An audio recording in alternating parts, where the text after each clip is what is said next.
တခါတရံကြတော့တခါမှမမြင်ဘူးတဲ့ပုဂ္ဂိုလ်ပဲဖြစ်စေတွေ့လိုက်တာနဲ့ခင်မင်သွားတဲ့ပုဂ္ဂိုလ်မျိုးလည်းရှိတယ်နော်ဒါအကြောင်းပဲဖြစ်တာမဟုတ်ဘူးတခါတလေကိုယ်နဲ့လည်းတခါမှမတွေ့ဘူးတွေ့ချင်းအဲ့ဒီပုဂ္ဂိုလ်ခင်သွားတယ်စိတ်ကနော်ကိုယ့်ကိုစဉ်းစားကြည့်ကိုကြုံဘူးလားမကြုံဘူးလားကိုယ့်ကိုကြည့်နော်လူတကာနှုတ်ခမ်းဆူနေရင်တော့ဖြစ်မှာမဟုတ်ဘူးပေါ့တချို့ကြတော့ရှိရင်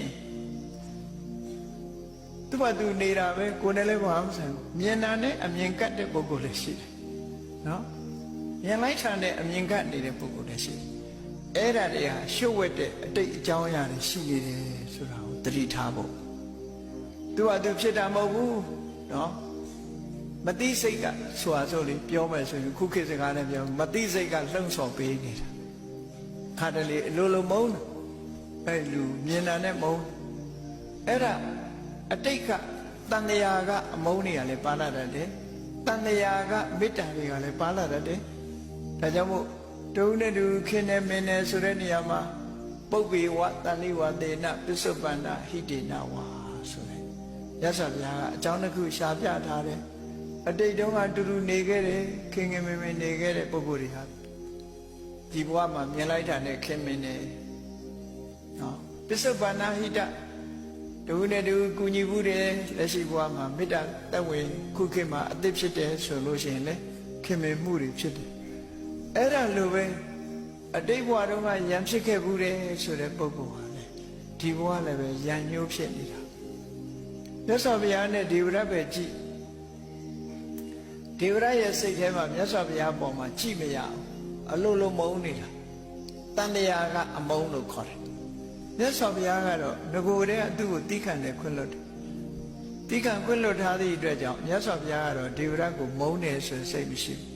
ရှိလို့ပဲသင်္ကန်းတွေပဲဝတ်ပေးထားတာပဲလေသူ့နှမတော်ယူထားလိုက်သေးတာပဲမုန်းလို့တော့မဟုတ်တော့ဘူးเนาะအဲ့တော့ဒေဝတကသာတစ်ဖက်သက်မုန်းနေတာပါနောက်ဆုံးကြမှာအမုန်းဟာဖြေလျော့ပြီးတော့နောက်ဆုံးမှာမြေမြူတဲ့အချိန်ကျမှမြတ်စွာဘုရားကိုကြော့သွားပြီးတော့အမုန်းနေခြေသွားအမျက်တော်ဖြေဆိုတာအဲ့ဒီမှာပဲပေါ့เนาะသူရဲ့အမျက်ဒေါသတွေကအဲ့ဒီအချိန်မှာအမုန်းတွေကုံဆုံးသွားတယ်တန်တရာကအမုန်းဆိုတာအလွန်ကြောက်စရာကောင်းတယ်ဒါကြောင့်မို့ဒီဘဝမှာမုန်းတဲ့လူမရှိအောင်တတိထားနေကြဖို့လိုတယ်ပေါ့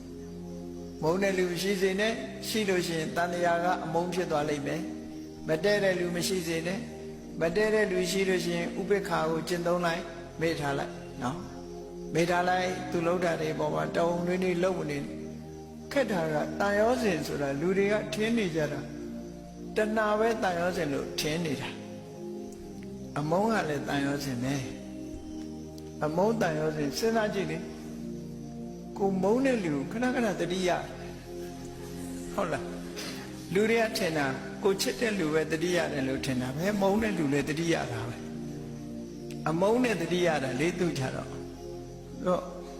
တကယ်ကတော့တန်ရောစဉ်က10မျိုးရှိတာဟုတ်အဲ့10မျိုးထဲမှာပဋိကတန်ရောစဉ်ဆိုတာဒေါသနဲ့ဖြစ်တဲ့တန်ရောစဉ်တခုဘယ်တန်ရောစဉ်ဖြစ်ဖြစ်ကောင်းကျိုးချမ်းသာမပေးဘူးတဲ့ဒါကြောင့်မို့တတိထားပြီးတော့ရှောင်ကျဉ်ရမှာဖြစ်တယ်ပေါ့ဝါဒနာနဲ့ဇယိုက်ဆိုးဆိုတဲ့နေရာမှာအခုလိုတီးတတ်တဲ့ဘဝမှာမကောင်းတဲ့ဝါဒနာတွေရှိရင်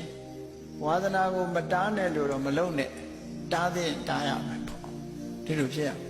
မကောင်းတဲ့ဝါဒနာဆိုရင်ဆက်ပြီးတော့မလုပ်နေနဲ့လုပ်ရင်ဝါဒနာတချို့ကမလေးဝါဒနာပါလို့လုပ်တယ်ဆိုပြီးတော့ကောင်းတာဝါဒနာပါရင်တော့တော်ပါတယ်မကောင်းတာဝါဒနာပါနေဘယ်လိုလုပ်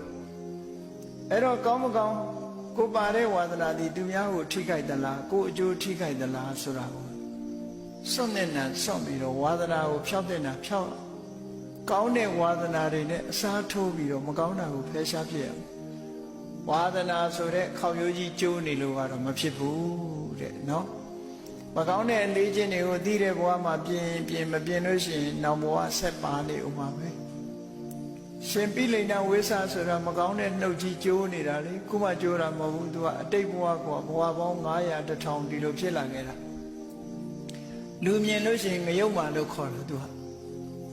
နော်လူကိုချိုးချိုးသားသားမပြောတော့ဘူးဟုတ်လောက်တယ်စကိုင်းနယ်မှာတောရွာဘုန်းကြီးတစ်ပါးရှိတယ်အဲ့ဒီဘုန်းကြီးက တွေ့လို့ရှိရင် तू နှုတ်ဆက်တာကြည်စံဘယ်တော့မှချိုချိုတတ်တာနှုတ်ဆက်ဘူးဆဲပြီးနှုတ်ဆက်တာ तू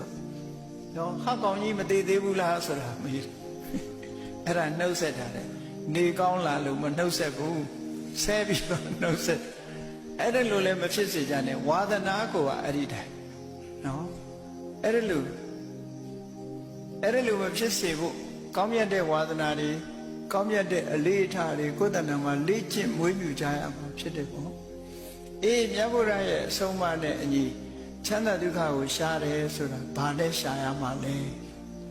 ဘာနဲ့ရှားရမှာလဲလို့ဆိုရင်မြတ်စွာဘုရားကဒုက္ခပုံညတဥစ္စယောကုသိုလ်ကောင်းမှုတွေစုဆောင်းပြီးရင်ချမ်းသာပါတယ်လို့ဟောတော့ကုသိုလ်ကောင်းမှုနဲ့ရှားပေါ့ခုနကပြောသလိုတရားတွေကိုညှင်းဆဲပြီးတော့ချမ်းသာဒုက္ခကိုမရှာနဲ့သူများဒုက္ခရောက်အောင်လုပ်ပြီးတော့ချမ်းသာဒုက္ခကိုမရှာနဲ့ဆိုတဲ့ဒီအတွေးအခေါ်မြတ်စွာဘုရားရဲ့အဆုံးအမတွေမိမိရဲ့ယင်တဲ့နှလုံးထဲမှာစွဲသွားအောင်မှတ်ထားနောက်ဘဝလည်းဘယ်တော့မှသူများမျက်ရည်ကျအောင်လုပ်ပြီးချမ်းသာတာသူများဒုက္ခရောက်အောင်လုပ်ပြီးမှချမ်းသာတာမျိုးဒါမျိုးတွေမဖြစ်သင့်ဘူးလို့ဒီလိုဆိုတာပေါ့နော်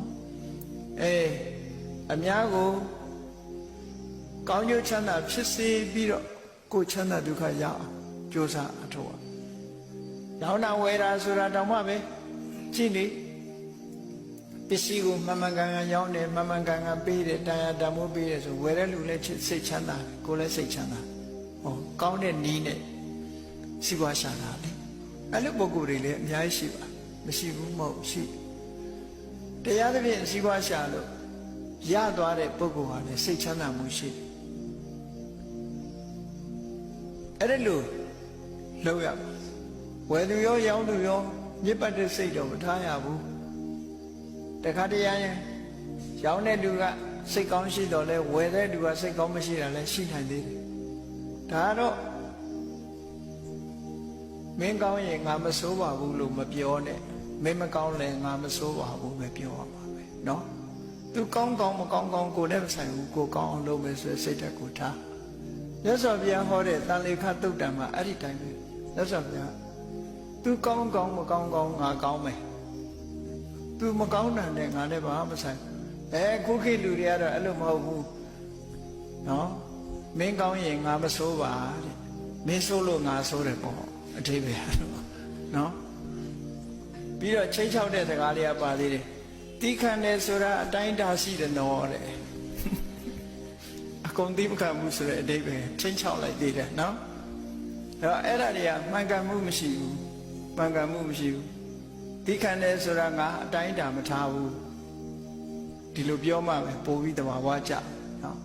တီးခံတယ်ဆိုတဲ့သဘောငါမှအကန့်အသတ်မထားဘူးခံပါပဲတီးခံပါပဲဒီလိုထားရမှာ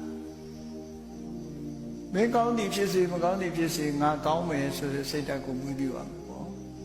ဒီလိုဖြစ်ရဒါကြောင့်မို့မြတ်ဗုဒ္ဓရဲ့အဆုံးအမနဲ့ချမ်းသာဒုက္ခကိုရှားတယ်လို့ဆိုတော့ကုသိုလ်ကောင်းမှုလုပ်ပြီးတော့ချမ်းသာဒုက္ခကိုရှားတယ်မေတ္တာနဲ့ချမ်းသာဒုက္ခကိုရှားမယ်ကရုဏာနဲ့ချမ်းသာဒုက္ခကိုရှားမယ်မုဒိတာနဲ့ချမ်းသာဒုက္ခကိုရှားမယ်ကောင်းမြတ်တဲ့သဘာဝတရားတွေနဲ့ချမ်းသာဒုက္ခကိုရှားရင်မိမိလုပ်တဲ့လုပ်ရဟာတစ်ဖက်သားကိုလည်းမထိခိုက်ဘူးကိုယ်ကိုလည်းမထိခိုက်ဘူးသူတော်ကိုလည်းမထိခိုက်ဘူးမထိခိုက်သည့်အတွက်ကြောင့်သူလည်းချမ်းသာကိုယ်လည်းဝမ်းသာဟောနှစ်ခုသူလည်းချမ်းသာကိုယ်လည်းချမ်းသာအဲ့ဒါလိုနီးမျိုးဖြစ်အောင်ဘုန်းကြီးတို့တွေကြိုးစားခြင်းဟာမြတ်ဗုဒ္ဓရဲ့ဆုံးမနဲ့ဒီချမ်းသာဒုက္ခကိုရှားခြင်းပဲလို့ဒီလိုဆိုတာလောကမှာလူတွေဟာကိုယ်ဆင်းရဲမှကြောက်လို့တစ်ဖက်သားဘာဖြစ်ဖြစ်ဆိုတဲ့စိတ်ဓာတ်တွေမွေးတာမှန်ကတော့စဉ်းစားလိုက်မယ်ဆိုရင်ဒီနိုင်ရှင်လေးလံကြည့်မယ်ဆိုလို့ရှိရင်တော့သူလည်းချမ်းသာကျင်တာပဲငါလည်းချမ်းသာကျင်တာပဲငါအတွက်နဲ့တော့သူစိတ်မဆင်းရဲပါစေဒီလိုနှလုံးသွင်းပြီးတော့ချမ်းသာဒုက္ခရှာတဲ့ပေါ့